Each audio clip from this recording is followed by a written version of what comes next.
tiene 2 hijos. Es miembro, 3 hijos, perdón, es cierto. Es que no me acordaba el chiquito. Perdón, la chiquita. Por él tiene 3 hijos, ¿verdad? Él es miembro del capítulo Comayagüela 1, lo que antes conocían como Country Club, ¿verdad? Y tiene 13 años de estar en fraternidad. Así que por favor lo voy a dejar con Jorge para que oigan su testimonio del cambio de vida.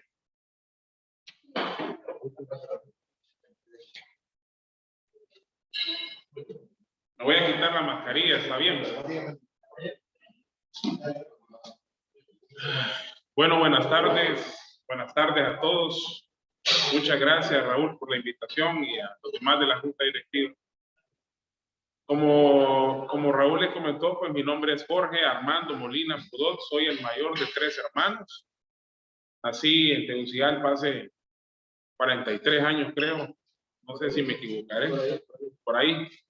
Y miren, mi familia, mi padre de San Pedro Sula, mi madre de La Ceiba, nosotros crecimos en la Cerro Grande.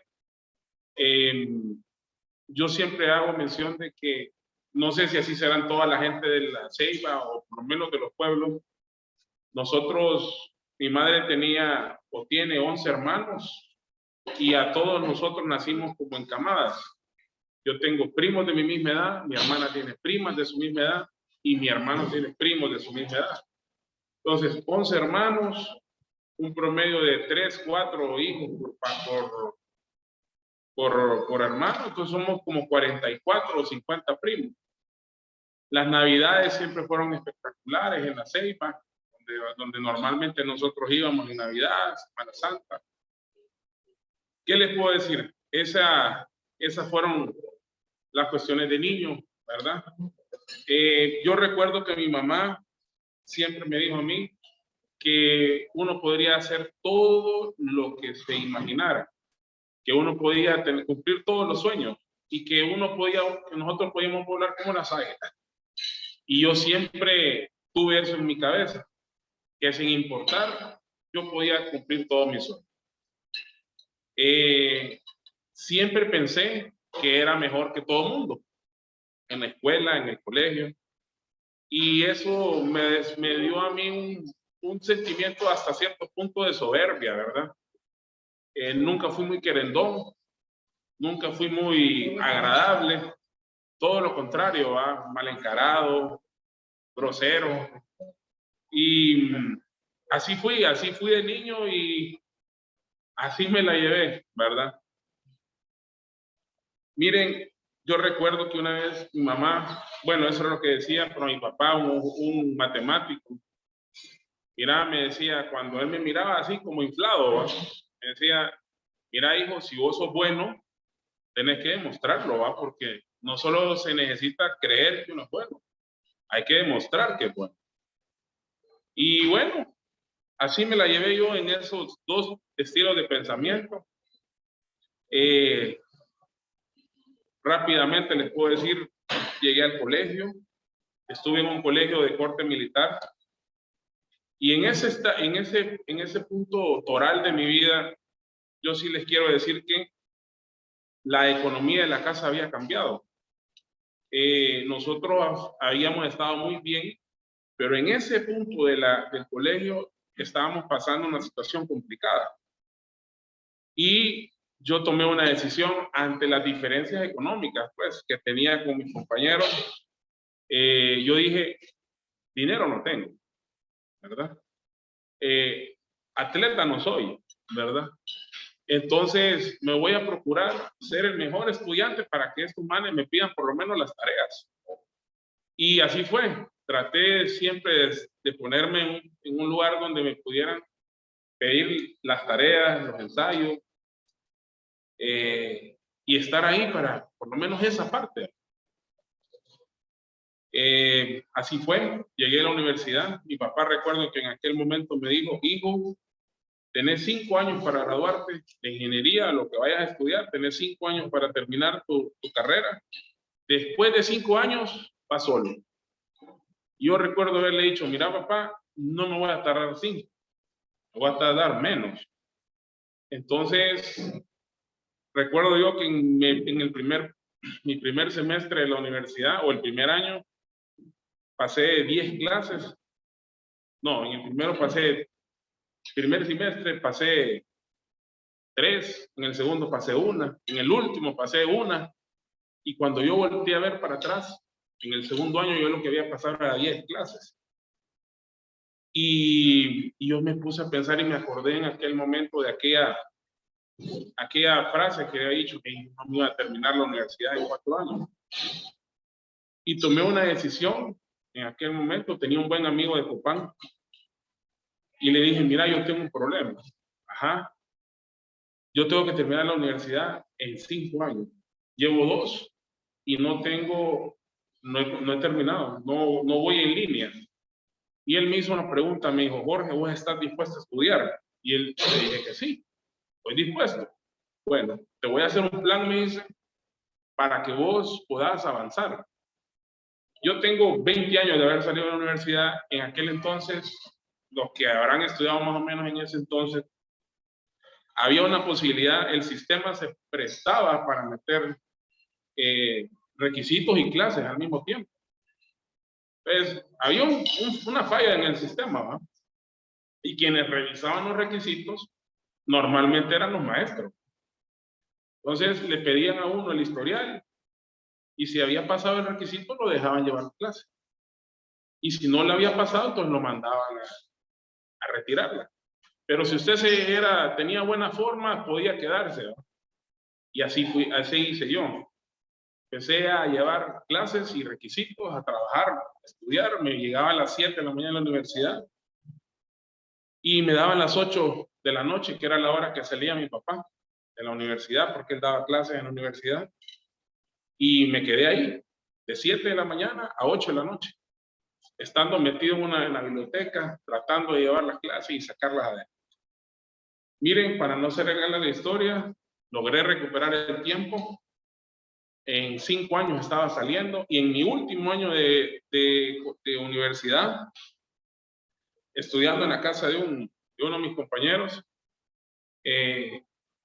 baja una muchacha por las escaleras y nos engañan a los dos, ¿verdad? A ella le dicen que a mí me gusta ella y a mí me dicen que yo le gusto a ella. Entonces al final la broma nos fuimos al cine un jueves.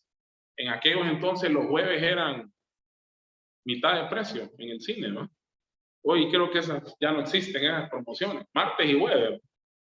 Entonces fuimos el jueves al cine. Ese mismo jueves nos hicimos novios. 1 año y medio después, esa muchacha que venía de Copán a estudiar, con todos los recursos para estudiar, salió embarazada. Y yo tenía ella tenía 20 años, yo 23. Y recuerdo yo que, pues le dije a mi mamá, mira, me voy a casar. No me digas. Sí, voy a casar. Y así empezó la siguiente etapa en mi vida. A los 23 años, un muchacho que tenía cualquier cantidad de sueños profesionales, me tocó ponerme a trabajar, ¿verdad? Mi papá, que en paz descanse, tenía un taller de soldadura. Entonces ellos siempre hizo portones, techos, pero por razones del trabajo y que los empleados son malísimos, entonces lo cerró. Entonces mi primera opción cuando salí de la universidad fue reactivar aquel negocio y le puse como nombre Ecometal. Acuérdense de ese nombre, Ecometal, estructuras y construcciones metálicas. Empecé a hacer portones y solo me iba bien, pero ya con familia era más complicado. Recuerdo yo que mi esposa me dijo en aquel entonces, mira Jorge, esto de los metales no funciona, esto no nos da dinero, ¿qué hacemos? Y yo me acuerdo haberme salido un día con la ilusión de buscar un trabajo, salí y empecé a rondar por todos lados sin encontrar una opción para poder trabajar. Ese día en la tarde recuerdo haber visto a uno de mis vecinos y me dijo, Jorge, usted anda buscando trabajo. Así yo también, mire, y si sabe algo me dice, y si yo le digo. Al siguiente día ya estaba trabajando y me dijo, ya encontré trabajo, me. ¿Y dónde? Le digo, en una venta de seguros. Está bien, me voy al siguiente día a la venta de seguros y me dan trabajo. Yo no sé cuántos han vendido seguros aquí, creo que solo guirianos. Y miren, al vendedor de seguros no le pagan. Al vendedor de seguros le pagan si vende los seguros, pero no tiene salario fijo, no tiene nada. Y así empecé yo a vender seguros, vendí 2, pero gracias a esa empresa de seguros, mi hijo nació en el Seguro Social, porque no tenía seguro social. Entonces, pasó el tiempo, la situación económica mala, y recuerdo yo que en ese entonces yo tenía todavía mi visa vigente. Le hablo a un familiar en Estados Unidos y le pregunto qué hace. Él me dice, estoy haciendo esto, ¿no? Ya, ¿tendrás una oportunidad para mí? Le digo, sí, venite, agarro un vuelo a Estados Unidos, me voy. Y en Estados Unidos llego a trabajar con él en lo que él hacía, que era pintar casas. Empecé con aquella labor de pintar casas. Y miren, yo recuerdo, haciendo un poquito más rápido, que yo decía, yo estudié para venir a jalar puntos aquí, a jalar pintura. Pero bueno, esto es lo que tengo, pues, voy a echarle ganas. Logré ahorrar. Una vez fui a un nightclub en Estados Unidos. Me llevé poquito dinero, me llevé como $300 a aquel nightclub y en 20 minutos no tenía nada. Entonces dije yo, no, esto no es para mí. Lo que me cuesta ganarme el dinero para venirlo a perder aquí, o sea, era exagerado, ¿verdad? Ya pasaban las muchachas cada 2 minutos. Lo que duraba una canción, que lo partían a la mitad, 2 minutos. Y si usted se sentaba en la barra, tenía que echar, ¿va? Si no echaba, va para atrás. Entonces, en media hora no tenía un peso. Dije, no, esto no es para mí. Me fui, seguí trabajando. Estando en Miami, recuerdo haber encontrado un proveedor de celulares que era un panameño. Me dijo, mira, te voy a dar crédito. Lleva celulares, y empecé a traer celulares de Estados Unidos. Cuando estaba solamente una de las compañías celulares. En ese proceso entra la otra compañía celular y se abre la oportunidad de traer celulares de Estados Unidos que antes no le vendían el SIM. El celular te lo vendían cerrado. Y en ese interín existe la posibilidad de traer celulares. Entonces empiezo a traer celulares de Estados Unidos. Miren, yo viajaba con la maleta llena de celulares. Yo creo que hoy ya es prohibido, ¿verdad? Si agarran a una maleta llena de celulares, fijo, lo meten al preso, a saber que ha de ser terrorista, ¿verdad? Y así empecé. Empecé a vender celulares, empecé a vender Goldfield, le llamaba eso yo, un oro laminado que se compraba en Miami, traía lociones. Pero había un problema con el comercio informal, y era que la mayoría de los que están en el comercio informal saben que todo se vende a crédito. Nadie le paga una loción de contado. O sea, vendés y en 30 días volvés a pagar. Normalmente se vende cara, porque si te dan la mitad, con eso sacas el costo y la otra está perdido, si lo logras recuperar. Eso yo no lo sabía, perdí el capital posiblemente en ese proceso, y tomé una muy mala decisión, una pésima decisión. En aquel entonces, el panameño, de todos los celulares que traían, me salieron 2 celulares malos, y le dije yo al panameño que él era sinvergüenza, que me quería fregar a mí con eso, ¿verdad? Y no seguí trayendo celulares. Él me dijo, mira, Jorge, vos seguís llevando celulares a Honduras, donde te va a ir bien, nadie más los está llevando. Y yo le digo, mira, es que vos no me vendés los celulares que se venden en Honduras. ¿Y cuáles son los que se venden? Mira, hay unos que se llaman Viper, le digo, y hay unos celulares de Motorola, el chiquititos. Entonces, no, me dice, eso no se vende aquí. Me dice, el celular que vos tenés que vender es el celular de $2, de $5. Ese es el que se vende en todo el mundo. Ese es el celular que más se vende. No, le digo, no.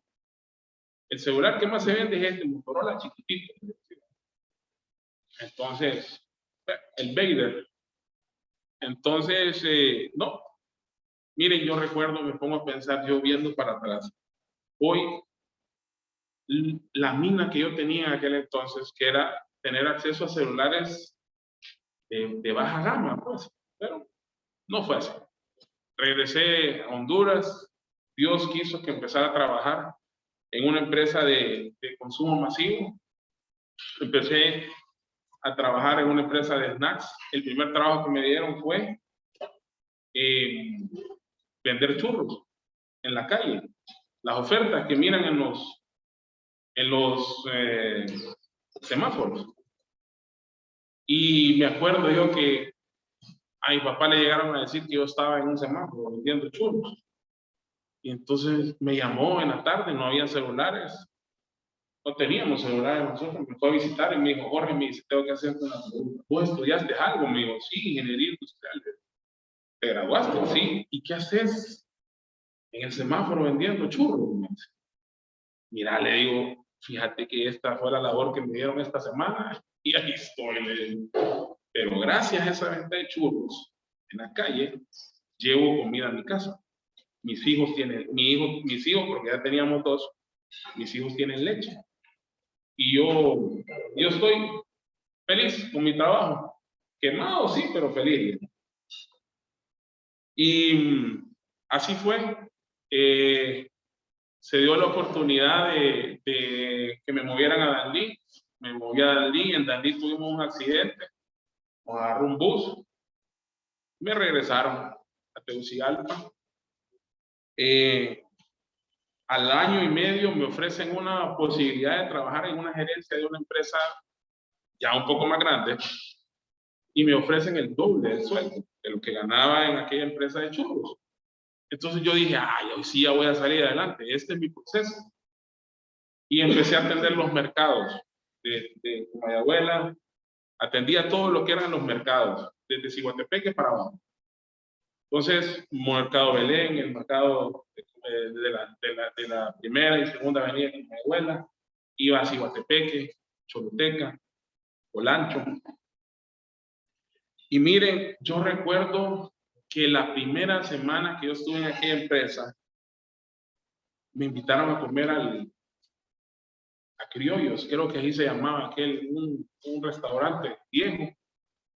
Y yo dije, puchica, hoy sí, ya me tratan como gerente, porque me llevan a comer. Y miren,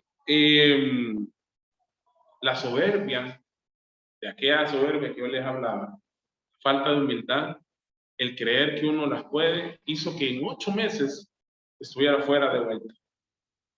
Tenía una cantidad X de personas a cargo que maltrataba. De las muchachas que están en los supermercados, que maltrataban, a todos los maltratábamos. Yo maltrataba a todo el mundo.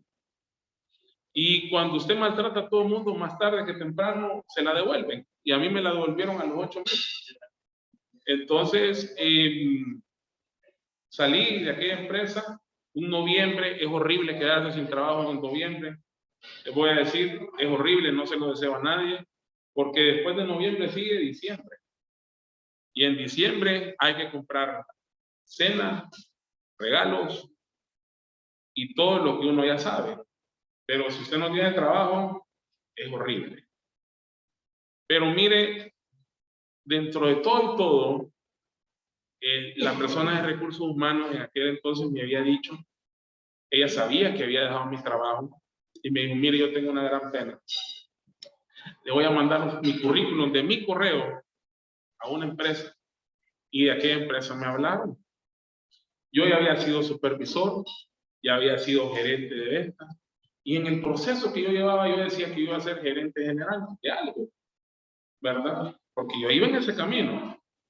Y miren, me acuerdo que me hablan de aquella empresa, una empresa muy buena, y me dicen, sí, hombre, está todo perfecto, pero usted va a ser vendedor. Cuando me dicen que iba a ser vendedor, yo tragué gordo, porque yo dije, yo ya fui supervisor, yo ya fui gerente de área, yo ya fui gerente de venta. ¿Cómo voy a regresar atrás para hacerme vendedor? Pero me acordé de mis hijos y digo, yo tengo que llevar comida a mi casa, voy para atrás, no importa. Miren, el día que me dieron las facturas y los recibos para ir a cobrar, ir a vender, ese día casi lloro, pero le eché ganas. Y recuerdo un buen amigo que me dijo, Jorge, me dice, ¿y vos qué sos? Me dice, yo soy ingeniero, le digo, y además fui gerente, y esto y lo otro, y me dice, ah, pues te felicito, me dice. ¿Y cuánto ganabas? Me dice, ah, mira, ganaba tanto, pero para ser gerente te pagaban poquito, me dice, sí, ¿verdad? Te voy a dar un consejo, Jorge, me dice, en el carro. Mira, me dice, a mí, si me pagan bien, yo limpio los baños. Los títulos y los puestos no sirven de nada ahora. Procura que te paguen bien y después habla. Y a mí no se me olvidó eso. Entonces seguí trabajando en aquel lugar. A los 3 años más o menos, se da la oportunidad, la empresa la vende, se da la oportunidad de salir de la empresa. Yo salgo de la empresa, pero empiezo a vender lo mismo que yo vendía como vendedor dentro, nada más que afuera, ya dueño de mi cartera. Y empecé un proceso de mi primer emprendimiento. Le puse a la empresa Grupo Fénix de Honduras. Qué grande, pero solo yo era el empleado.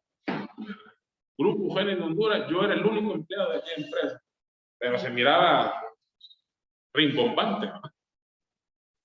Y empecé a vender. Recuerdo yo que mi papá me dijo, mira, me dice, ¿cómo te va?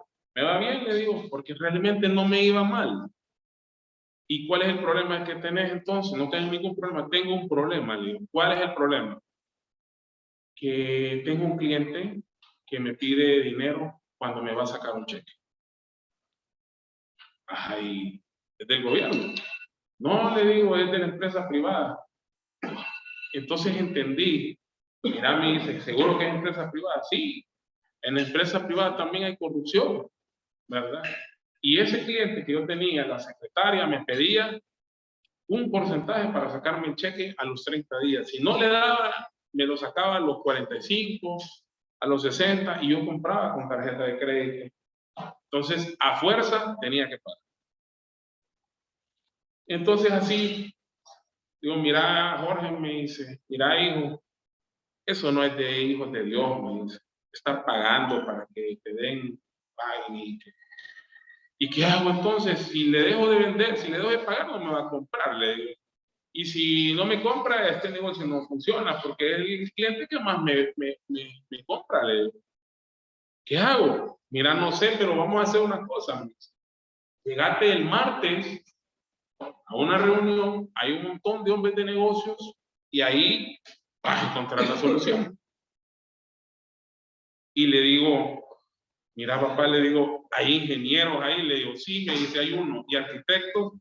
Sí, me dice, hay como 2, me dice.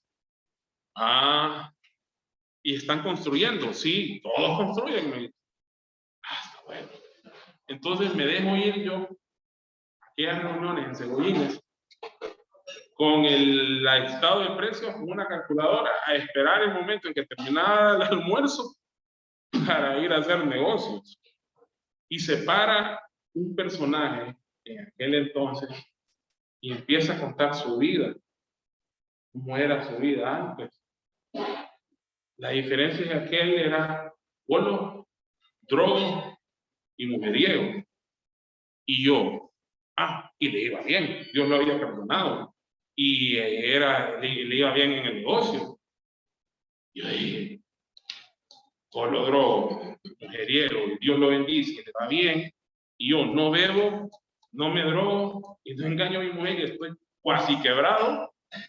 No puede ser, esta vaina no es así, ¿va? Entonces, vengo y le digo, y me acuerdo yo, terminando la reunión, le digo, mira, va a venir, que mi error, le digo, yo no trabajo de esa manera. ¿Por qué? Me dice, pero bien relajado. ¿Por qué? Me dice, mira, ese hombre era bolo, es drogo y adicional es mujeriego. Y Dios lo ha bendecido. Y yo que no hago nada de eso, Dios me tiene pegado. No te preocupes, me dice, vení la siguiente. Me dejo ir el siguiente martes y el testimonio era bolo, drogo, mujeriego y además robaba ganado. Y Dios lo había perdonado y lo bendecía, yo era próspero. Yo dije, esta vaina no puede ser, le digo, mira, le digo, yo creo que yo voy a tener que hacerme bolo y drogo para que Dios me escuche, porque de otra manera, o me estoy portando muy bien y no le importa, le digo, a ver. Me dice, no te preocupes, hombre, seguí viniendo. Miren, yo recuerdo, tal vez Valentín se acordará de esa reunión. Mi padre empieza a ser parte de la junta directiva de ese capítulo. Y yo recuerdo haberle llamado en una de las reuniones y le digo, miren, me dan la palabra. Y yo le dije, sí, hable. Miren, les digo, ustedes, todos los testimonios que traen son bolos, son drogos, son mujeriegos. Le digo, ¿no habrá algún testimonio que ustedes conozcan que sea algo así como yo? Ni bolo, ni drogo, y que le vaya bien, pues, ¿verdad?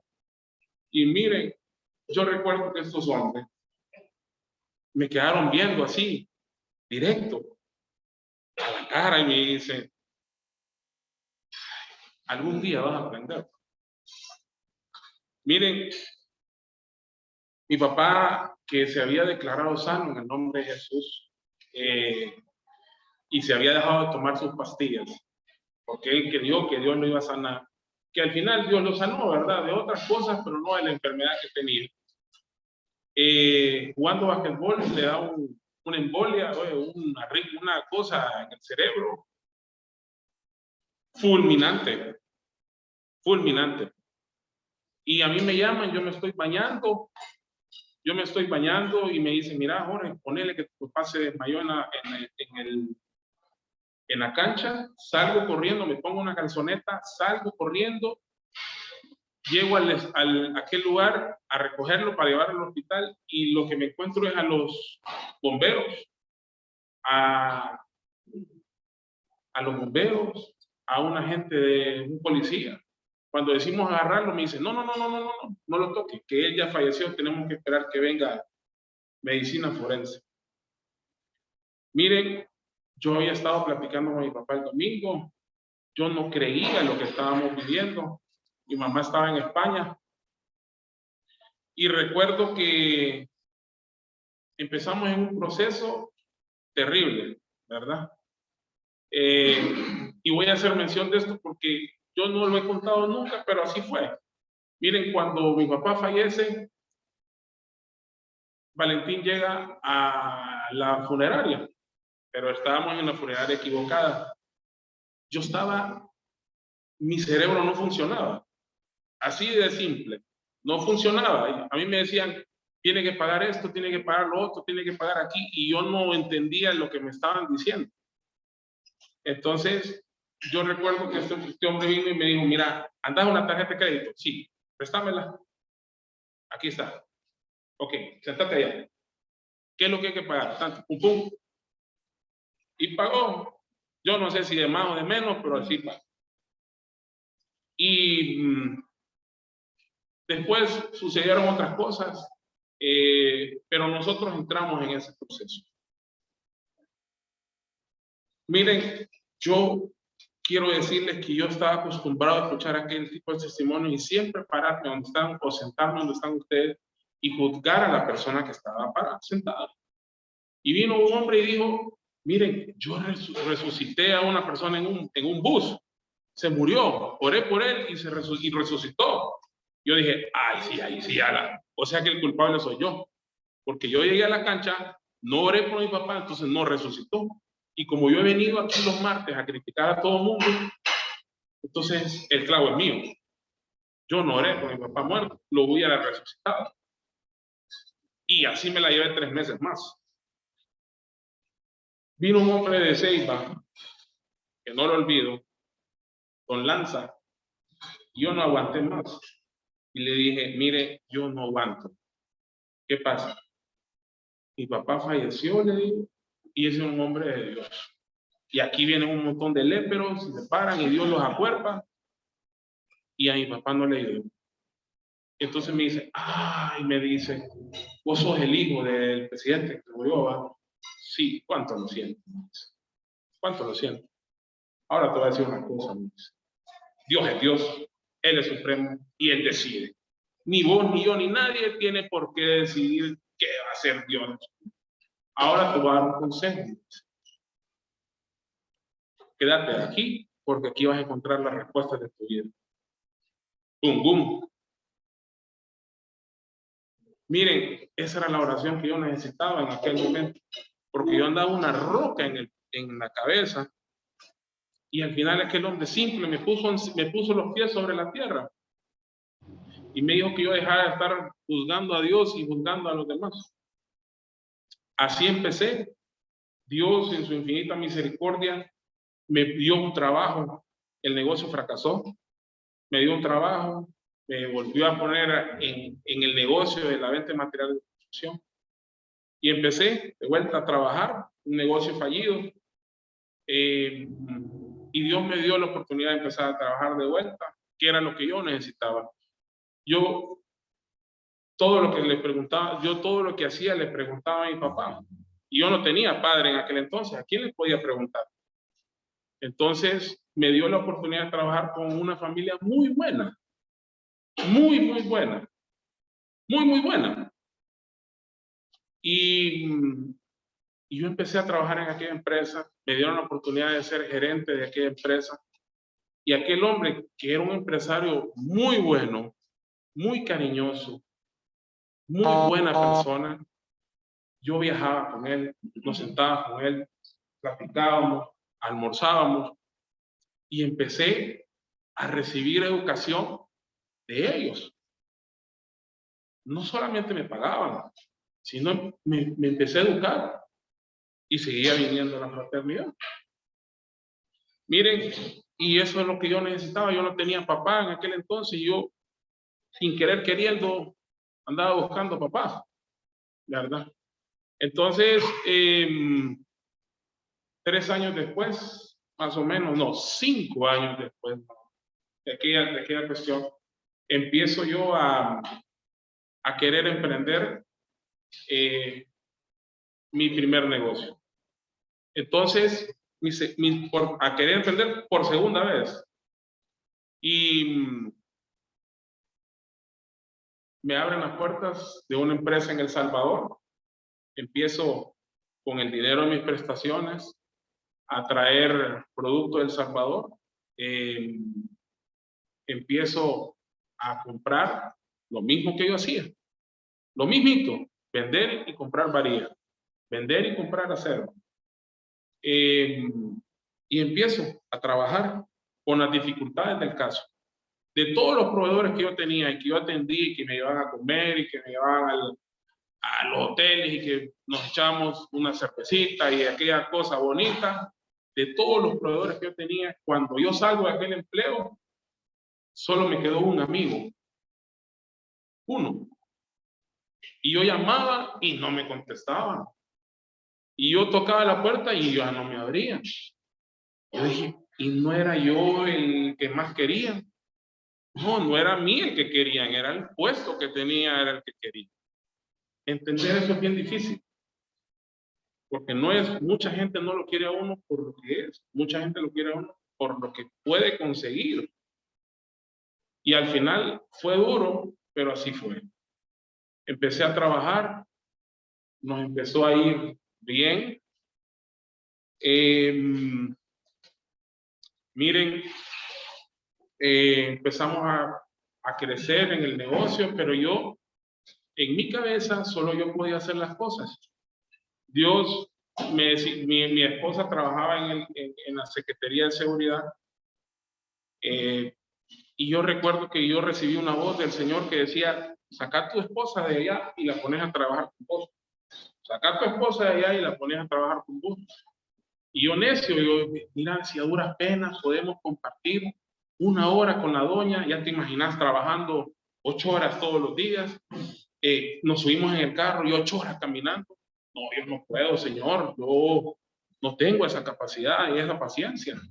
Y yo le preguntaba a todos mis amigos y les decía, mira, ¿y se puede trabajar con la esposa? No se puede, Jorge, no se puede, me dice. Y mira, y el negocio, ¿se puede trabajar? No se puede, mira, mi papá tiene 40 años en el negocio y hizo una puerta y una pared, me dice, ¿dónde está mi mamá? Ya, me dice, y no se pasa, me dice, es obligatorio que no llegue a la oficina de él, me dice. Y entonces, y yo, mira, y yo le decía, Señor, mira, ahí está el ejemplo, no se puede trabajar con la doña. Miren, para no hacer la historia, 4 años jugando basquetbol, me quiebran la rodilla. O sea, quebrado, quebradito, quebradito, quebradito. Y el doctor, cuando me van a operar y yo me agarro la rodilla, y el doctor me dice, mire, Jorge, va a estar 6 meses en cama y le viene 1 año de terapia. Y 1 año de terapia y 6 meses en cama. Y yo lo primero que hice fue, ¿quién me va a visitar los clientes? ¿Quién me va a cobrar? El negocio va a quebrar. Y al final, ¿quién va a hacer el trabajo que yo hago? Y al final viene la voz y dice, la doña, te dije que buscaras a tu mujer y que la pusieras a trabajar para que no estuviera en esta situación. Le digo, mira, Ivana, hazme un favor. Necesito que te quedes a cargo del negocio. ¿Qué hago entonces? Bueno, pedí permiso. Le dieron permiso por 20 días. Se terminaron los 20 días. Renuncia, ¿va? Y agarrar el negocio. Miren, yo vendía y Joana vendía mejor que yo. Yo cobraba y Joana cobraba mejor que yo. Yo entregaba las rastras y ella se iba a entregar las rastras y a contar varilla por varilla. Yo no hacía eso, yo decía, sí, ahí está bien. Ella no, ella iba a contar varilla por varilla. Miren, y así fue. 6 meses sin poder, o 3 meses sin poder ir solo al baño. O sea, tenía que buscar quien me ayudara a sentarme en el servicio. 3 meses sin bañarme, como se baña normalmente uno, que es que le caiga agua, ¿va? Que le caiga agua. O sea, te bañas en una silla, pero puedes separar, echar agua y dejar que el agua te caiga. Poderte sentar en un inodoro y quedarse ahí 1 hora tranquilo. Yo no podía hacer eso. O sea, era horrible, horrible. Y la terapia, la misma historia.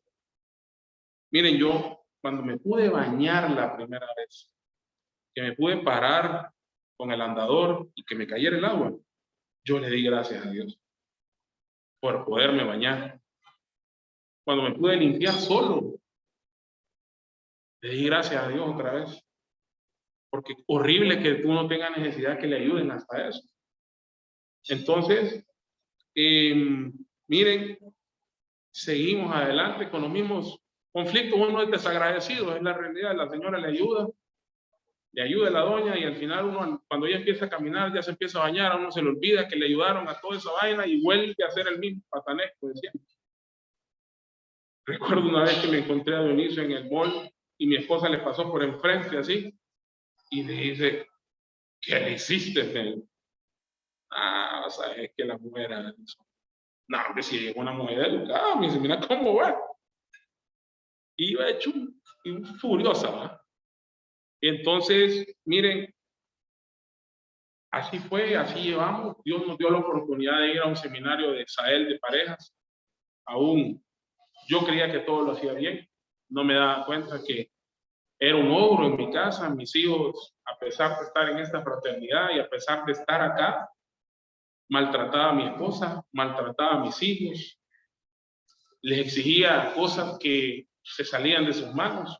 Si cometían un error o faltaba dinero en la cuenta, ellos eran los culpables.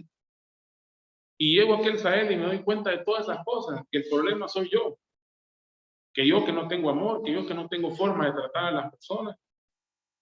Y bueno, gracias a Dios nos quisimos regresar 3 veces de Cihuatepec, que dábamos la vuelta y yo volví a dar la vuelta. 3 veces dando vueltas en el camino. No vamos, y la vuelta. Y después, no, mejor sí vamos, y volvíamos a agarrar para allá. Para no ser larga la historia, se acerca una persona que es de todo mi aprecio y cariño, con Tony, y me dice, Jorge, me dice, hemos tomado la decisión de que vos, si vas con tu esposa en el Sahel de pareja. Miren, yo casi me voy para atrás como con Dorito. Yo dije, no, si aquí puede haber cualquiera menos yo, si quieren. Cualquiera menos yo. Y Dios nos dio la oportunidad de servir en ese lugar. Dios nos dio la oportunidad de servir en ese lugar. Hemos visto los milagros que pasan en las parejas, en nuestro matrimonio, que vamos encachimbados al Sahel, pero por obligación vamos. Nos toca ir, aunque sea bravo, vamos, y en el camino uno va molesto y ya viene con otra actitud, y después se vuelve a enojar, entonces vuelve otra vez, como el perro al vómito, ¿verdad? Entonces, miren, ha sido un proceso. Dios nos ha llevado de a poco. Nosotros, aquella empresa que nació, si ustedes se acuerdan cómo se llamaba, Ecometal, la primera empresa aquella, que me dieron una escritura cuando tenía 19 años, como la otra la había quebrado. Y esa empresa fue la escritura que yo encontré para poner el negocio que hoy tengo, que se llama Ecometal, igual que hace 20 la calavera de años. Dios, en su infinita misericordia, como les digo, nos ha dado las cosas de a poco. Yo no les puedo decir que yo sé que sí puede pasar, que Dios ora que las deudas se van inmediatamente y que los negocios caen de un solo. No, por lo menos conmigo no funcionó así. Dios me ha llevado a mí despacio, en humildad, y puede hacer, ¿saben por qué? Porque sabe que mi corazón no es tan bueno, que no soy tan amoroso como muchos de ustedes. Pues, sé que son personas amorosas. ¿Y por qué les digo que son personas amorosas? Porque aquel muchacho que entró en este capítulo hace unos 12 años y que solo venía a criticar, encontró en este capítulo en específico amigos buenos, a los cuales quiero con todo el alma, aunque no los mire, ¿verdad? Pero sí, uno aprende a quererlos, y aprende a quererlos en medio de sus errores y de sus problemas, pues los quiere, los abraza, los estima, y los defiende también, los defiende. Y miren, al final del día, las cosas no es que han sido todo miel sobre hojuelas, pero Dios no se ha quedado con nada. Uno de los anhelos de nuestro corazón era tener el transporte propio. Yo vendo productos pesados, pues, o sea, varía. Yo le había dicho, Señor, dame la oportunidad de tener una rastra o un cabezal, pues. Y yo miraba, ¿para cuándo, Señor? ¿Cuándo? Y un día me paré enfrente de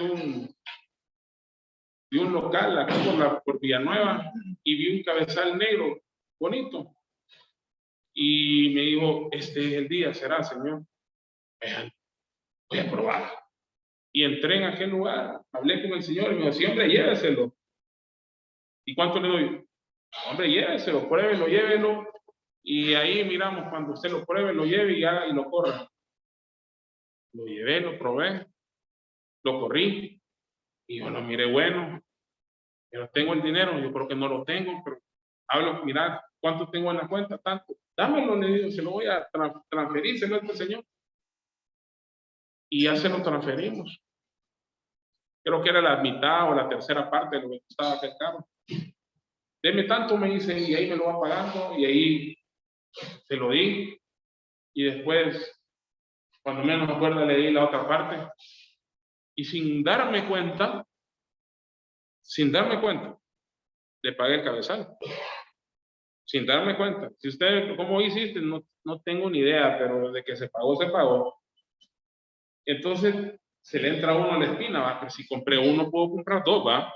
Y entonces vengo y digo yo, me dice el chofer, mire, hay un cabezal allá en el Cerro Grande, me dice. Ah, ¿verdad?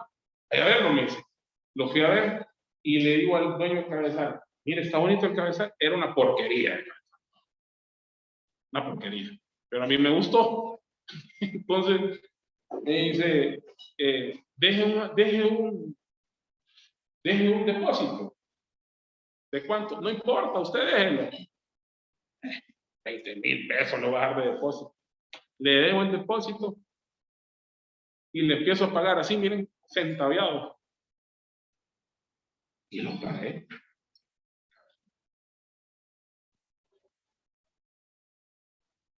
Y el mismo chofer me dice, fíjense que mi primo, tengo un primo que tiene otro cabezal, me dice. ¿Tiene otro cabezal? Sí. Vaya a verlo, me dice. Lo voy a ver sin llantas. O sea, sin llantas. Pero está bueno el cabezal. Enciéndalo y lo enciende el motor, pero sin llantas, ¿no? Y entonces, pero ahí están los rines, me dice. No tiene llantas, pero ahí están los rines. Solo es que no hay llantas. 22 llantas, ¿va? Y me dice, llántelo, me dice. ¿Y cómo hacemos? No, mire, deme y ahí me paga. Y no es que me echo esa trompa el dueño otra vez. Miren, para no hacerle ganar la historia, yo vendía churros ahí en el semáforo y nunca me dio pena, la realidad, porque entendí que eso era lo que Dios quería. Y anduve en avión privado, que no era mío, era el del dueño. Y en ese avión yo anhelaba estar con mi familia, porque yo quería que ellos vivieran esas cosas conmigo, pero no podía. Son cosas que a veces uno quiere compartir con su familia, pero no es el momento. Y me quedé en los mejores hoteles, como me quedaba en Chifurnias, en Comayagua, en el Lancho. Y entendí que entre más me subía yo, más me exaltaba, más se me subía el ego, me venía el huevazo de Dios. Entonces, he tratado de aprender de que entre más humilde uno es, más posibilidades tiene de conseguir. No es fácil, le digo, y yo sé que lo he repetido varias veces, no es fácil. El sábado, este sábado, o sea, hace 4 días, me llama el chofer de la aduana y me dice, tenemos un problema, me dice. ¿Cuál es el problema? Se cayó la rastra, me dice, con la madera encima. Mire, yo, a veces en la parte humana, uno quiere agarrar el carro y pegar un par de huevazos, muchacho. Pero yo, bueno, señor, tú sabes lo que haces. Y es posible que se haya quebrado la rastra. Y es posible que nos vayan a poner una multa en la aduana. Sí, es posible. Y si no vienen rápido, yo voy a dejar este carro aquí botado y me voy, me dice. Ah, bueno. Yo cada vez que me hablaba era para una cosa mala. Le digo, Señor Padre, tú sabes lo que haces. Número 1, ¿va? El número 2, el mismo sábado, me dice, Jorge, fíjese que me llamó el cardiólogo y me dice que voy a estar, que ya no puedo trabajar. Me dice que tengo que descansar porque salió mal de la presión, tiene problemas en el corazón y ya no puedo trabajar.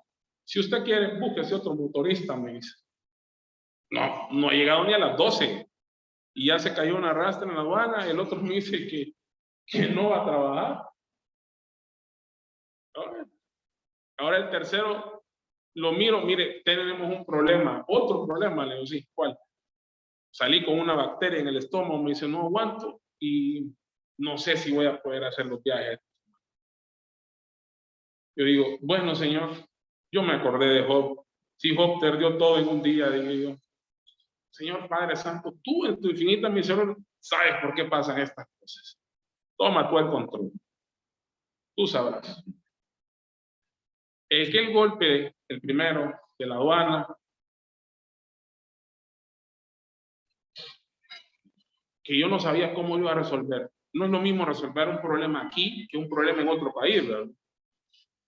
Que yo no sabía cómo iba a resolver. Le hablé a un amigo y me dice, mira que tengo un problema. ¿Qué te pasó? Me dice, se me dio vuelta una carga. Bueno, no te preocupes, me dice, a mí se me dio vuelta una ayer. Te voy a mandar al mismo gruero que me subió la carga a mí y ahí vos te arreglas con él. El hombre en 8 horas ya había resuelto el problema.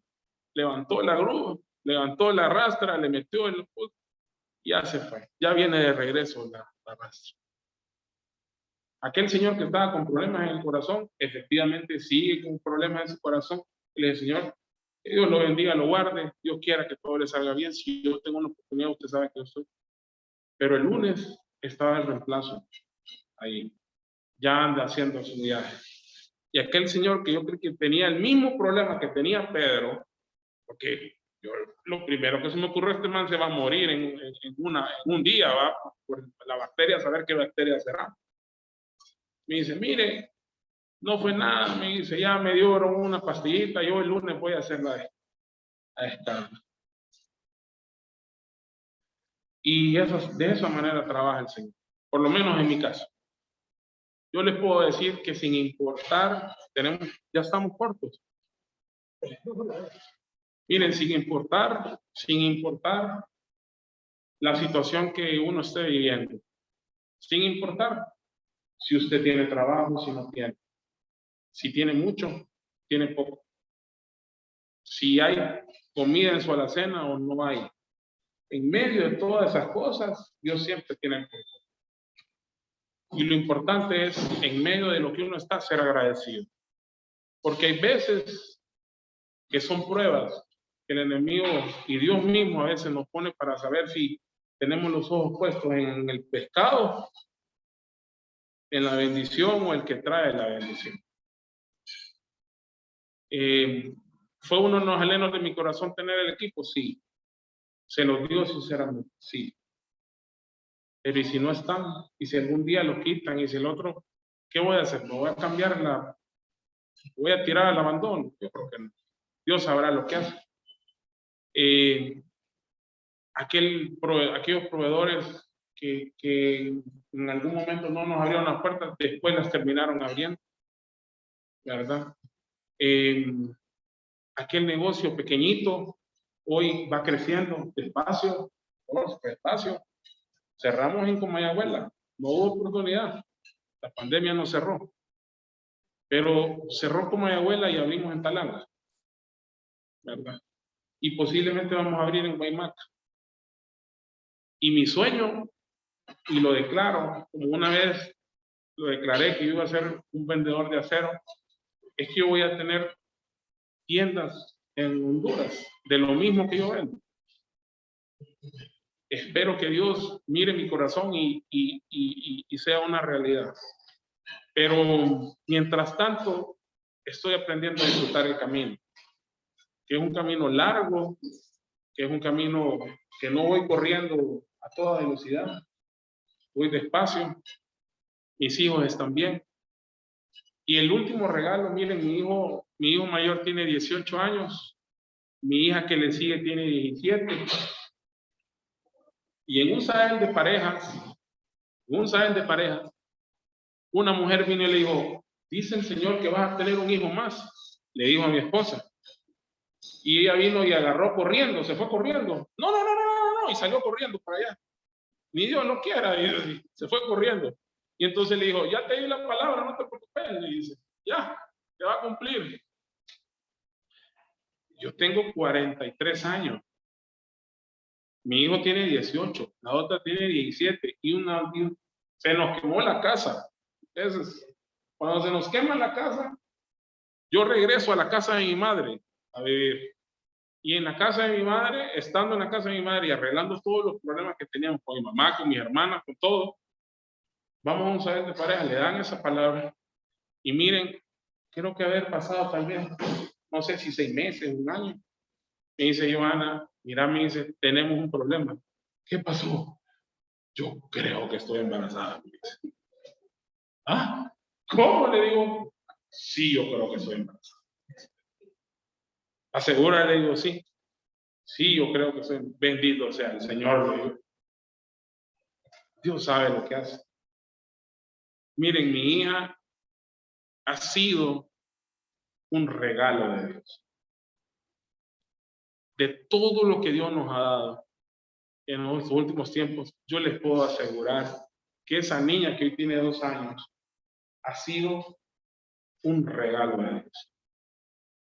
Un regalo de Dios. Tiene lo mejor de todos. Es blanca como la abuela, rubia como la abuela.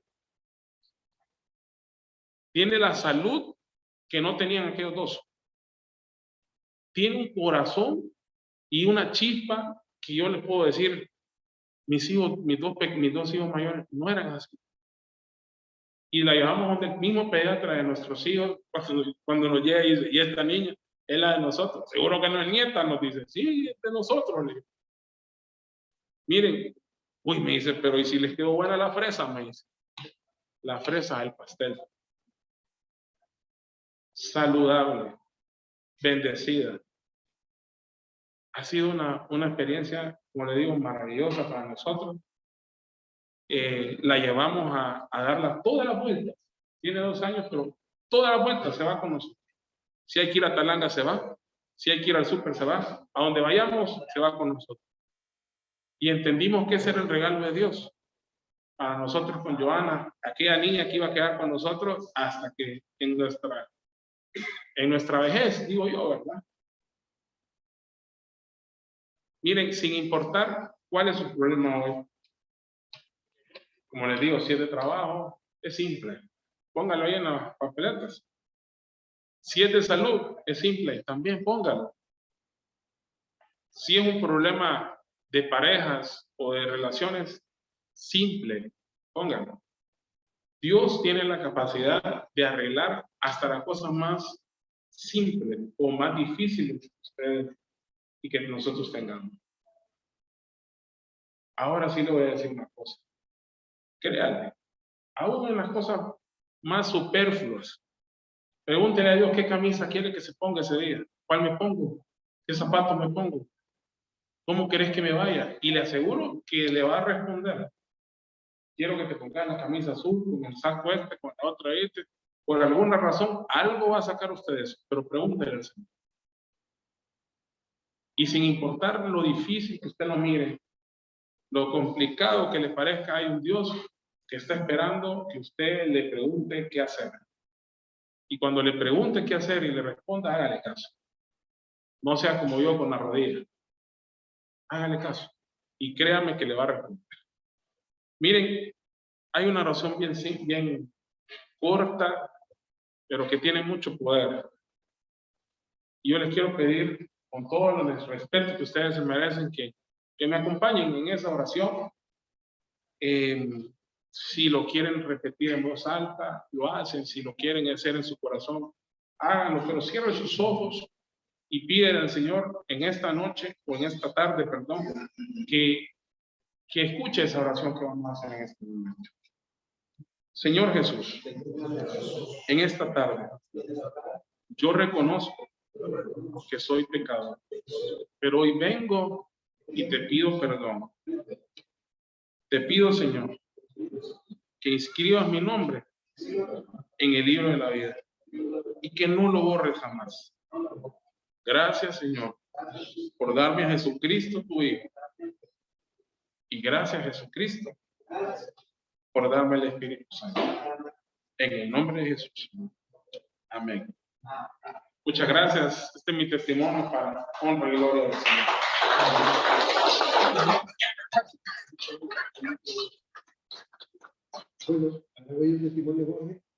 Lo que él dijo es verdad, lo que es su padre, era bien, su hermano menor. La historia fue en particular. Su padre era un tipo fuera de serie, agradable. Y Jorge heredado eso del papá, más que de manera diferente. Pero Jorge dice que él quiere mucho a los hombres que él conoce. Yo le puedo decir que es cierto. Una vez que fui hospitalizado, de las últimas veces que me falló la máquina, estaba en el hospital en emergencia y recuerdo que me levanté y al primero que vi Jorge a mi lado. Y estuvo conmigo toda una mañana platicando. Porque yo, a pesar de estar en esto de aquí, de venir al capítulo y todo, no comprendía por qué había tenido 5 crisis cardíacas. Yo tenía, bueno, si sirvo, si voy a mi capítulo, voy a agua. Y Jorge llegó y bien sencillo, lo que recuerdo que empezó a platicar, porque yo estaba como confundido, recuerdo. Me dijo, no, mírame, todo tiene un propósito, todo pasa porque Dios así lo dispone. Mira, tú estás acá y Dios quería que yo viniera a verte. Así me dijo.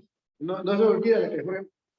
Vaya, yo estaba entre dormido, despierto, más preocupado en la máquina del monitor cardíaco a mi lado, pero oía las palabras de Jorge, que me dieron mucho aliento, me dieron mucho confort, me dieron tranquilidad. Jorge en ese momento estaba empezando su negocio, estaba con aquella pulidora, ¿verdad? Y Jorge tomó la molestia de estar toda una mañana conmigo. Le estoy hablando que llegó tempranísimo ahí al hospital, eran ¿qué? 8:30. Jorge se fue casi pasado el mediodía. Y eso a mí me dio un confort, me dio una tranquilidad. Volví a recuperar la confianza. No entendía por qué me estaba pasando lo que me pasaba. Pero Jorge me hizo entender que Dios tiene el control, como Jorge lo dice. Eso recuerdo que Jorge me decía. Pero es que Dios sabe por qué hace las cosas, ¿no? Y me contó anécdotas de Jorge, su papá, cómo te decía cosas. Recuerdo que eran cosas que yo platicaba con el papá de Jorge y me las trajo a mi recuerdo. Y por eso sé que lo que Jorge les ha dicho es cierto. Yo lo he visto servir con su esposa. Estuve en su capítulo. Sirven con pareja feliz, contenta. Sé de las luchas que ha tenido Jorge, porque Jorge muchas veces, cuando estuvo en aquella compañía de estos materiales, me llamó y me dijo, Raúl, quiero que me asesores varias cosas. Recuerdo que sí era complicado el trabajo, porque ahí tenía un montón de rastras y empleados que manejar Jorge. Pero ahí comprendí y entendí toda esa formación que Jorge ha tenido, que empezó desde un vendedor de churros, como él dice, hasta llegar a ser gerente de una empresa que vendía materiales al por mayor y en cantidades industriales. Entonces, yo le puedo dar fe de que, y le puedo decir que he visto el proceso de Jorge, es cierto lo que él dice, Dios tiene el control. Yo ese día lo olvidé, seguro, cuando uno está allá, que le pasan cosas que no concibe por qué, hay alguien que te viene y te dice, Dios tiene el control. Y eso es lo que Jorge nos ha dicho hoy. La verdad, si esta paz nos es difícil, Dios tiene el control. Si dice por qué le va mejor a aquel, como Jorge decía, el borro, el drogo, esa es la voluntad soberana de Dios. Que le vaya bien a aquel, a que sea bolo, drogo, lo que ustedes quieran. Pero Dios tiene para cada quien su porción. Así le llaman, su porción de lo que le va a dar, de lo que le toca. Así que no nos queda más que esperar esa porción que Dios tiene para nosotros y de la buena. Así que voy a pedirle a Jorgito, a ver, don Rodolfo nos puede recoger la papeleta y que Jorge nos lleve una oración ahí, las papeletas a los hombres.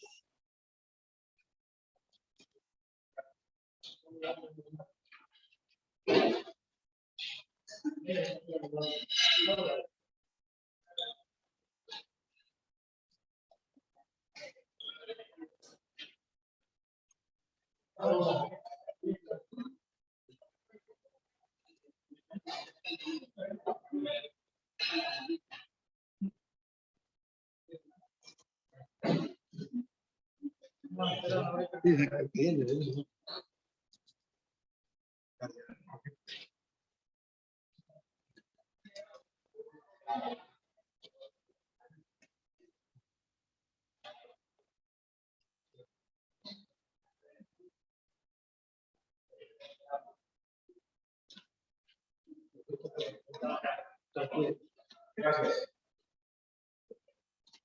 Bueno, ese es el capítulo donde yo nací hace ya 12 años. Y por razones laborales, por razones de horario, yo me moví, no por otra cosa, por razones de horario. Me costaba levantar después de las 12, levantar el negocio a las 2 de la tarde. Entonces, ya no me complicaba, pero yo les voy a decir a todos, quédense. Este es el mejor lugar. Sea el problema que tenga, quédese. Aquí están las respuestas. Yo les quiero pedir, así en señales de que pongan sus manos hacia las papeletas y los sobres. Vamos a hacer una oración. Padre Santo, en esta canasta, Padre, hay peticiones de salud, de trabajo, de relaciones, Señor.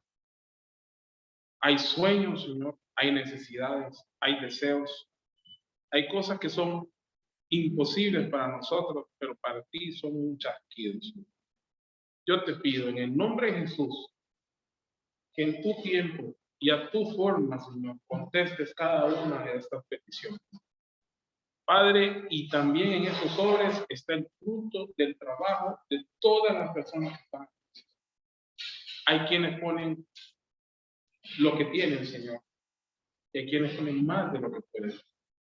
Yo te pido que esa siembra que está el día de hoy ahí, tú la multipliques en sobreabundancia, Señor, para que nunca falte.